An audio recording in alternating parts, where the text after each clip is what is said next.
കേരളത്തിന്റെ ഭക്തിഭൂമിയിൽ ജീവിച്ചിരുന്ന മഹാനായിരുന്നു പൂന്താനം നമ്പൂതിരി.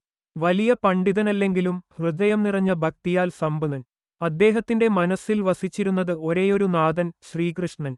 പ്രതിദിനം ഗുരുവായൂർ ക്ഷേത്രമിൽ നമസ്കാര ഭക്ഷണ സമയത്ത് വേദജ്ഞന്മാരും മഹാപണ്ഡിതന്മാരും ഒത്തുചേരുമായിരുന്നു. എന്നാൽ അവരുടെ ഇടയിൽ പൂന്താനത്തെയാണ് ആദരപൂർവ്വം ഒന്നാം സ്ഥാനത്ത് ഇരുത്തുന്നത്.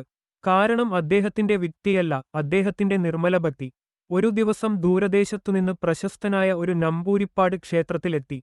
ക്ഷേത്രാധികാരി ആ ദിവസം മാന്യസ്ഥാനത്ത് ആ മഹാപണ്ഡിതനെ ഇരുത്തണമെന്ന് നിശ്ചയിച്ചു. എന്നാൽ പൂന്താനം ആ കാര്യം അറിയാതെ പതിവുപോലെ ഒന്നാം സ്ഥാനത്ത് ഇരുന്നു. ക്ഷേത്രാധികാരി വന്നു പറഞ്ഞു, ഇന്ന് മഹായോഗ്യനായ ബ്രാഹ്മണൻ വന്നിരിക്കെ താൻ ഇവിടെ ഇരിക്കുന്നത് ന്യായമല്ല.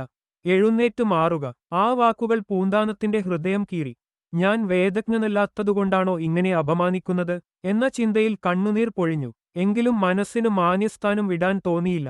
അവസാനം അദ്ദേഹത്തെ കൈപിടിച്ച് എഴുന്നേൽപ്പിച്ചു. അപമാനത്തിന്റെ വേദന സഹിക്കാതെ പൂന്താനം കരഞ്ഞുകൊണ്ട് പുറത്തേക്കിറങ്ങി.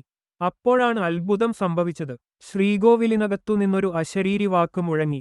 പൂന്താനം ഇനി ദുഷ്ടന്മാരുടെ അടുക്കൽ താമസിക്കേണ്ട. പൂന്താനത്തിനു എന്നെ കാണണമെങ്കിൽ ഞാൻ പൂന്താനത്തിന്റെ ഇല്ലത്തു വന്നുകൊള്ളാം. ആ ശബ്ദം കേട്ട് എല്ലാവരും വിസ്മയിച്ചു. പൂന്താനത്തിന്റെ ഹൃദയം സന്തോഷത്തിൽ നിറഞ്ഞു. അദ്ദേഹം ഉടനെ സ്വന്തം ഇല്ലത്തിലേക്ക് മടങ്ങി. ഇല്ലത്തിലെത്തിയപ്പോൾ ഒരു ഉറച്ച തീരുമാനമെടുത്തു. ഭഗവാൻ വന്നു കണ്ടില്ലെങ്കിൽ ഞാൻ ഭക്ഷണം കഴിക്കില്ല. ദീപം തെളിഞ്ഞു. അന്തരീക്ഷം ശാന്തമായി. ഭക്തിയുടെ നിറവിൽ അദ്ദേഹം കാത്തിരുന്നു. അപ്പോഴാണ് ദിവ്യപ്രകാശത്തോടെ ശ്രീകൃഷ്ണൻ പ്രത്യക്ഷനായത്.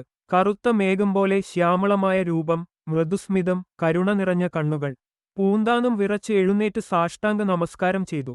ഭഗവാൻ അരുളിച്ചെയ്തു, ഇനി പൂന്താനം എന്നെ ഇവിടെയിരുന്ന് സേവിച്ചാൽ മതി. എന്റെ സാന്നിധ്യം ഇവിടെ ഉണ്ടാകും. അങ്ങനെ പറഞ്ഞു ഭഗവാൻ മറഞ്ഞു. ഭഗവാനെ കണ്ട ആ സ്ഥാനത്ത് പൂന്താനം ഒരു ചെറിയ ശ്രീകോവിൽ പണിതു. താൻ ഇരുന്നിരുന്ന ഇടത്തിന്റെ ഇടതുവശത്തായതിനാൽ ആ ക്ഷേത്രം ഇടതുപുറത്തമ്പലം എന്നു അറിയപ്പെട്ടു. അവിടെ ശ്രീകൃഷ്ണ വിഗ്രഹം പ്രതിഷ്ഠിച്ചു പതിവായി പൂജയും നിവേദ്യവും നടത്തി. കാലക്രമേണ പൂന്താനം സംസ്കൃതത്തിലും കവിത രചിക്കാൻ ശക്തനായിത്തീർന്നു. ഭഗവത് കാരുണ്യത്താൽ അദ്ദേഹത്തിന് ദീർഘായുസ്സും സന്താന സൗഭാഗ്യവും ലഭിച്ചു.